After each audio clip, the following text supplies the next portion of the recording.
It seems like you can't confound the audience much anymore, and it's more. And I wonder whether it's that you have to almost placate the network and assure them that the audience can follow what you're doing and will go for this ride. Do you? Well, it's interesting because it's a genre show. Mm-hmm. There is a fear that the audience is not, I think intelligent enough is unfair. But if we were doing ER certainly you tune in and you figure out fairly quickly that, oh, so-and-so is dating her and so-and-so just lost their child. And yet there's a body that comes into the hospital. So you can sort of get engaged in the story of the week and you can figure out fairly quickly the relationships. And there's a comfort because, oh, I know what a hospital show is. But when you're telling a show that's more genre specific, there's a fear that is going to be harder to understand. And our challenge is that, the truth is it's not that hard to understand. It's just character relationships.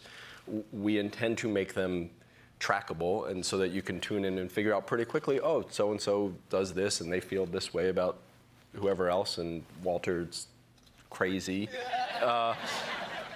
And yet here's the story and here's the case. And some cases, have started in an earlier episode and they're paying off now, and come on in the tent, enjoy the show.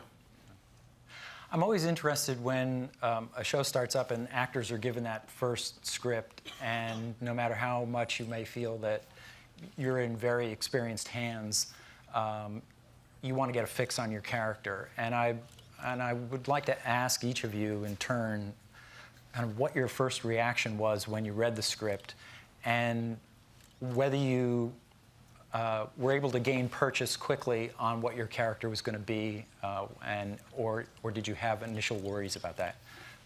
Anna, would you mind answering that first?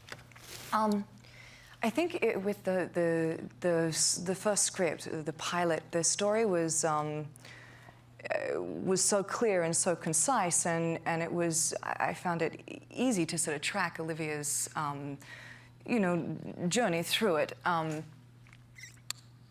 And then, so the Olivia that you meet at the very beginning of that particular episode and the Olivia that you meet at the end are two kind of very different people. And so I found that tracking her from the end of the pilot through this first season has been sort of like much harder than that original story, because that was sort of like, that was her getting thrown into the world that we're now living in. Right.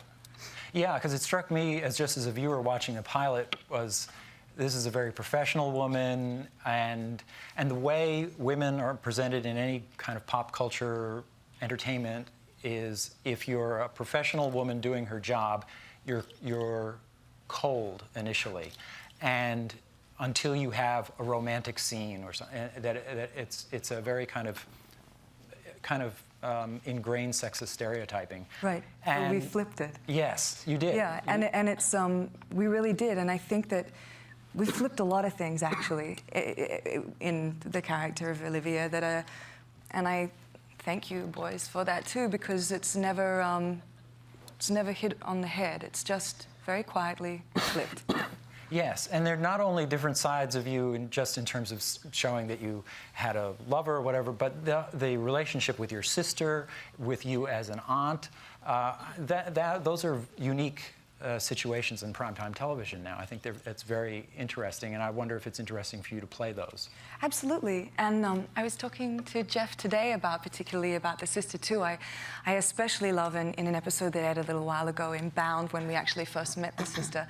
That was so fun because Olivia had been just working so hard and had been so focused and so serious and so straight, and all of a sudden you literally see her walk down a corridor, and within a second she this smile comes on, and it's her sister and her little niece, and how are you? And I love you, and I'll see you later. She gets in the lift, and it's down again. And those little bits, they're beautiful payoffs, and they mean that you can kind of hold steadfast to the serious and focused, woman at work. She's Australian. I know, right? How cool is that? Sorry. It's okay. I'm not the only one.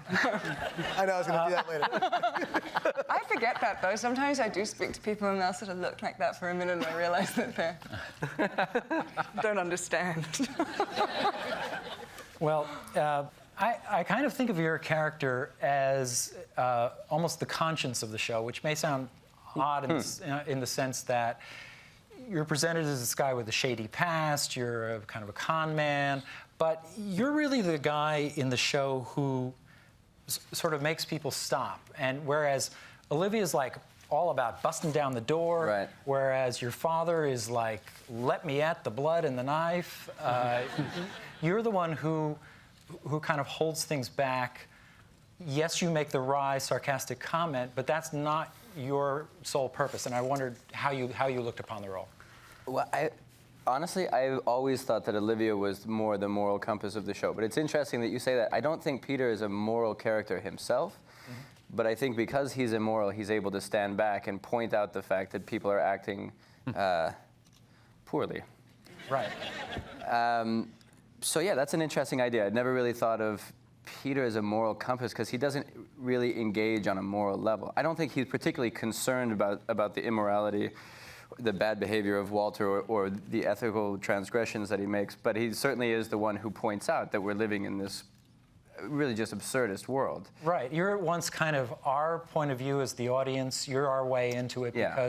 because we're not FBI agents and we're not genius Right. scientists. That I do agree with you. I think Peter is quite often, one, he's a release valve a lot of the time. Right. He's, the situations build up and build up and build up and build up, and he's the guy who puts the pin in it. So I think, guys, that we as an audience can also take a deep breath and go, okay, act two.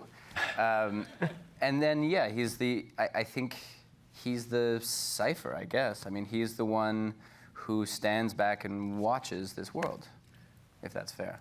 Canadian.